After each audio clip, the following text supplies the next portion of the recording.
Ақтөбе облысында жалпы екінші орын алып тұрсыздар. 215 мектеп бар екен, 73.219 балл ол аралас мектеп саны бойынша. Бұл 215 мектеп деген жалпы қанша мектеп бар сіздерде Ақтөбеде? Қателеспесем 422.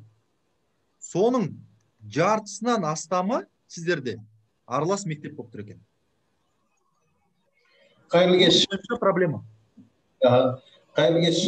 Бүгінгі жиынға қатысып отқаныма өте қуаныштымын. Шындығында да осы қызметке тағайындалғаныма бір ай ғана уақыт болды. Дегенмен білім саласында қызмет етіп келе жатырмын ұзақ жылдардан бері. Жиынға дайындалу барысында талдау жасап көргенбіз. Тәуелсіздік алар жылдың алдында 1990 жылы Ақтөбе облысында 514 мектеп болған екен. Олардың 265-і қазақ тілінде, яғни 51%.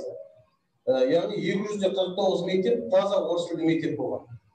Бүгінгі жиын барысында пікірлерді мұқият тыңдап отырмын. Шындығында да бірден орыс мектептерінің таза қазақ мектебіне көшіру мәселесі қиындау болуы керек. Сол тұста аралас мектептерді ашуға осы кезде де біз мәжбүр болдық.